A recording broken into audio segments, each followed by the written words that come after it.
नमस्कार, आप देख रहे हैं सीएनबीसी आवाज। मैं हूं मनीषा गुप्ता और आज बात करेंगे सोने चांदी की, जहां पर अच्छी खासी मुनाफा वसूली ओवरनाइट मार्केट्स में यहां पर देखने को मिली है। सोने में 2% की गिरावट और चांदी में 3.5% की गिरावट के साथ हमने ओवरनाइट बाजार बंद होते हुए देखे हैं। कुछ और मुनाफा वसूली के साथ आज भी कारोबार, यहां पर क्या करना चाहिए इस पर होगी चर्चा। साथ ही साथ यहां पर बात करेंगे जिस तरह से एम्फी का डेटा आया है, जहां पर हमने ईटीएफ्स में से आउटफ्लोज बनते हुए देखे हैं। 13 महीने लगातार इनफ्लोज के बाद सोने में आउटफ्लो है और चांदी में ये चौथा महीना है जब हमने यहां पर आउटफ्लोज होते हुए देखे हैं।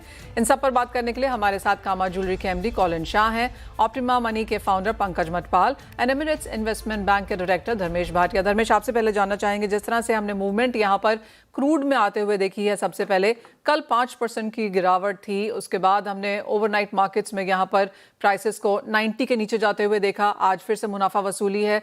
कैसे देखते हैं फैक्टर्स, फंडामेंटल्स और प्राइस व्यू?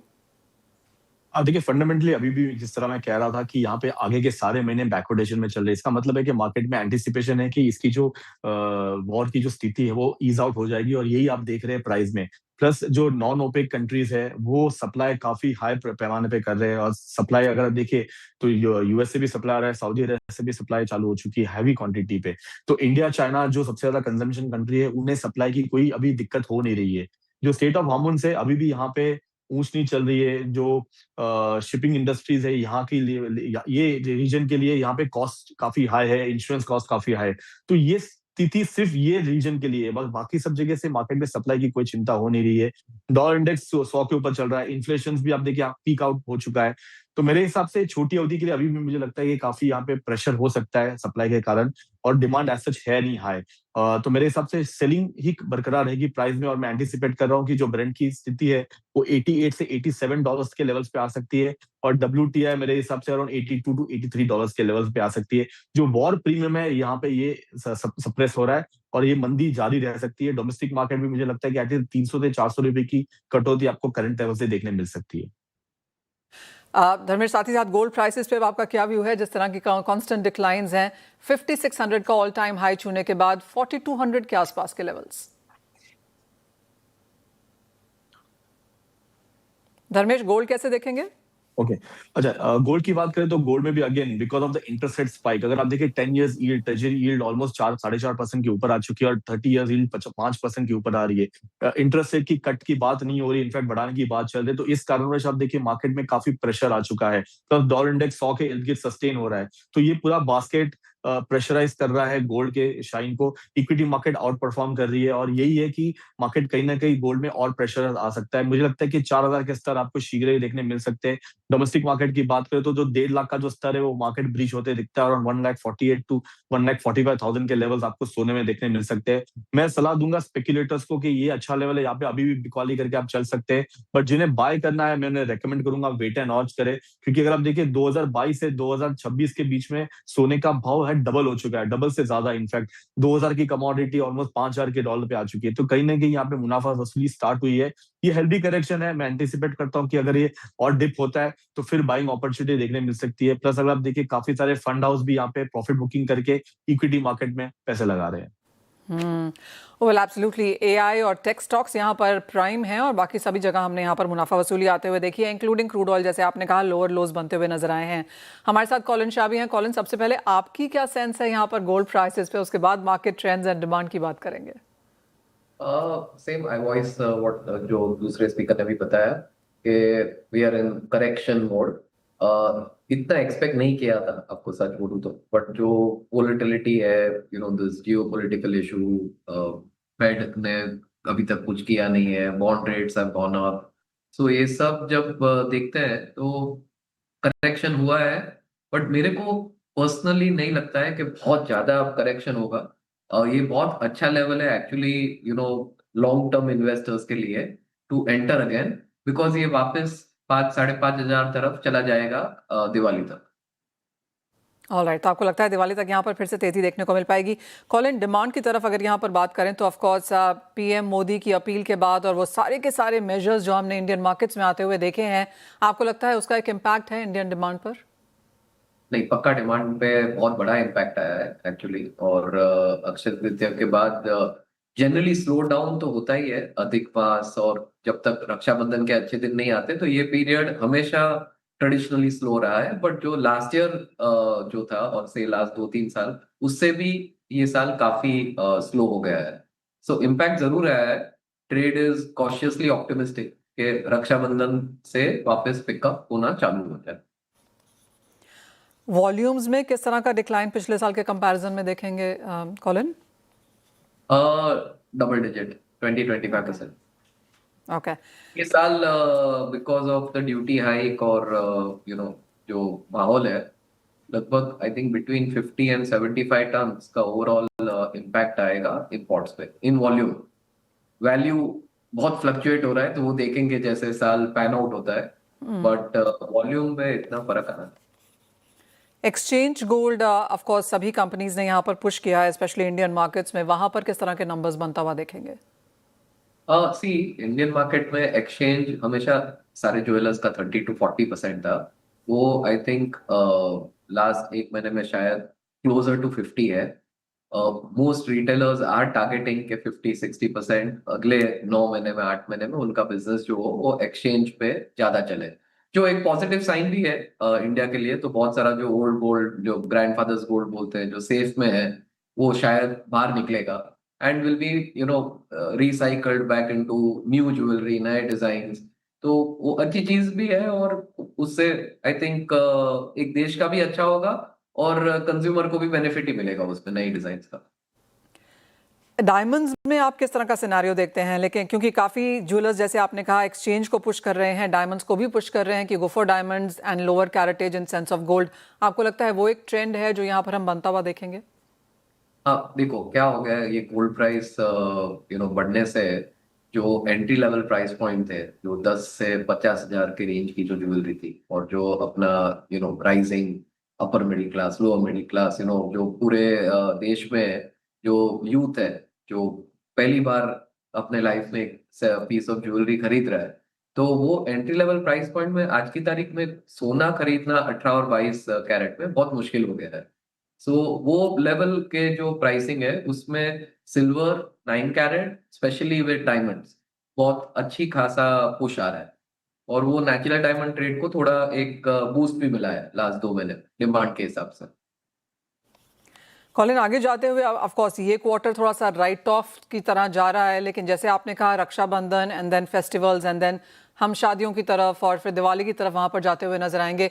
एक्सपेक्टेशन है कि जो ये सारी डस्ट सेटल हो जाएगी, डिमांड रिवाइव करेगी इंडियन मार्केट्स में, या ये पूरा साल हम पिछले साल के कंपैरिजन में कम इंपोर्ट्स और कम डिमांड के साथ बंद होता हुआ देखेंगे? नहीं, कम इम्पोर्ट पक्का होगा। आई थिंक लाइक पहले भी बताया 50-75 टन वॉल्यूम टर्म्स में कम होगा।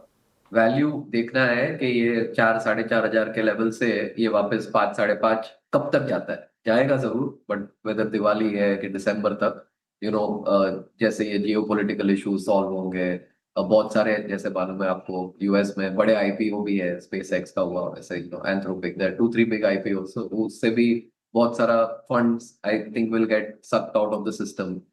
सो ये जब 2-3 बड़ी ग्लोबल इवेंट खत्म होगी और गोल्ड प्राइस वापस बुलिश टर्म्स में आएगा, I think overall Indian demand volume में शायद 10-15% डाउन रहे, वैल्यू में शायद मेकअप हो जाए एंड ऑफ ईयर तक। कम सीजन, देखो शादियां का जो सीजन है, और शादियां तो होगी compared to even last year, maybe there'll be a 10% growth in the number of weddings. There are many auspicious days this year also, so we are quite optimistic कि जो वैल्यू है वो मेकअप हो जाए एंड ऑफ ईयर तक।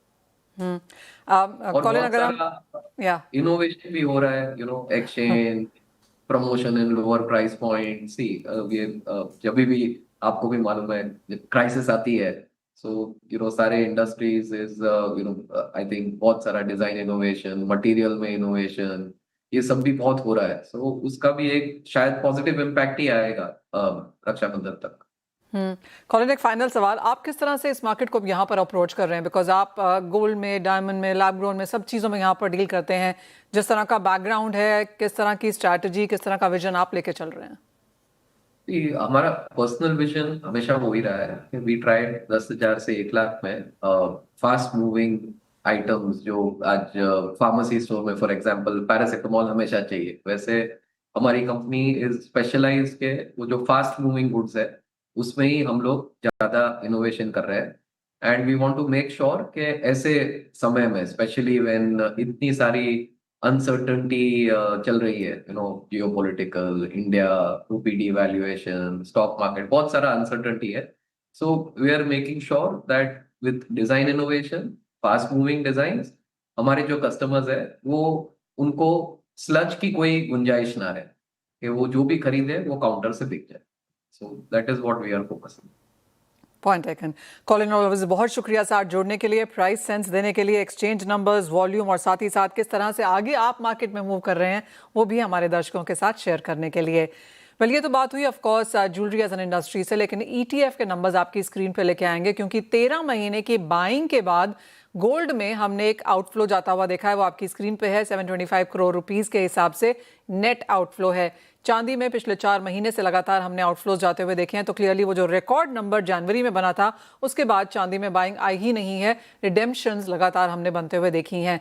हमारे साथ optima Money के फाउंडर पंकज मटपाल हैं। पंकज जी नमस्कार, शुक्रिया साथ जुड़ने के लिए। पहले गोल्ड से स्टार्ट करेंगे। प्रॉफिट टेकिंग है, प्राइसेस में गिरावट है, पैसा दूसरी जगहों पे यहाँ पे जा रहा है और वो हमने यहाँ पर आता हुआ देखा भी है। किस तरह से आप ये नंबर देखते हैं और यहाँ से आगे जाकर क्या सेंस है? मनीषा जी नमस्कार। देखिए, मेन तो प्रॉफिट बुकिंग है, क्योंकि अगर हम बात करें कंजम्पशन की, तो कंजम्पशन जो कंज्यूमर बाय करते हैं कंजम्पशन के लिए, वो तो डेफिनेटली या तो ऑस्पिशियस ओकेजन पर, या फिर हम देखते हैं कि त्योहार के सीजन में, या फिर शादी का जब सीजन होता है उस वक्त पर ज़्यादा डिमांड होती है। पर इन्वेस्टर्स अक्सर देखा जाता है कि जहां पर ज़्यादा प्रॉफिट बन रहा होता है वहां पर ज़्यादा निवेश करते हैं।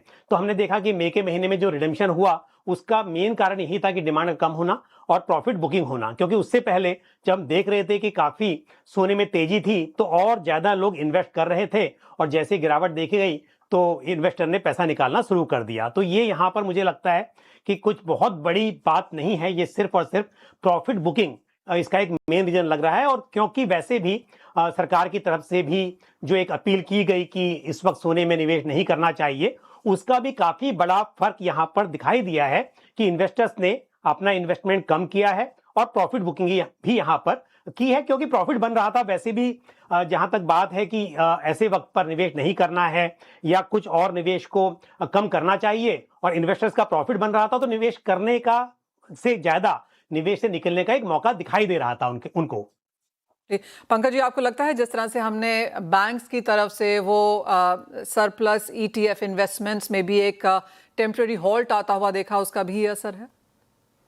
बिल्कुल सही बात है। और वहां पर भी देखिए मेन कारण वही है, जब एक जगह पर बहुत बड़ी रैली हो चुकी थी तो उसके बाद आप ये उम्मीद नहीं कर सकते कि उस तरह के ही रिटर्न्स आपको हमेशा मिलते रहेंगे।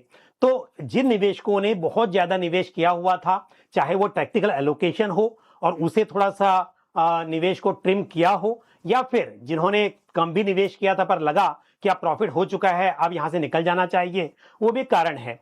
तो सभी कुछ मिलाकर निवेशकों ने फायदे में ही अपना जो पैसा है वो निकाला है। और मेरे हिसाब से ये सही भी है, क्योंकि अक्सर देखा जाता है कि रिसेंसी बायस की वजह से आपके पोर्टफोलियो में एक ही तरह के एसेट का एलोकेशन बहुत ज्यादा हो जाता है।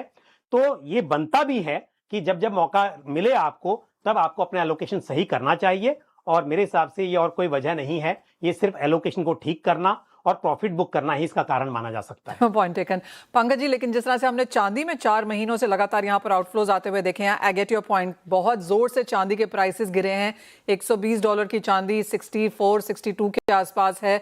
मुनाफा वसूली यहाँ पर भी देखने को मिली है, लेकिन वो जो रिकॉर्ड रैली हमने जैन में देखी थी उसके बाद आपको लगता है रिडेम्पशंस यहाँ पर आगे जारी रहेंगे? सिल्वर ETF एक बहुत बड़ी स्टोरी बन चुकी थी, 4 महीने से लगातार रिडेम्पशंस। देखिए मनीषा जी, आप तो मतलब बहुत ज्यादा समझती हैं कमोडिटी को। हमने देखा 2022 में जब ETF आया था सिल्वर का पहली बार, उतना निवेश तब नहीं हुआ, जबकि होना ही चाहिए था कि सिल्वर में मौका मिल रहा था। लेकिन 2024 से जैसे ही रैली स्टार्ट हुई, इन्वेस्टर्स ने एलोकेशन बहुत ज्यादा बढ़ा दिया। तो ये तो साफ समझ में आता है कि जहां पर पैसा बनता है निवेशक वहीं पर ज्यादा निवेश कर देते हैं और भूल जाते हैं कि जो हम एक प्रिंसिपल की बात करते हैं कि बाय लो सेल हाई, उसकी जगह पर बाय हाई हो रहा था। जब प्राइस बहुत ज्यादा था, बहुत निवेशक अपना एलोकेशन बढ़ा रहे थे।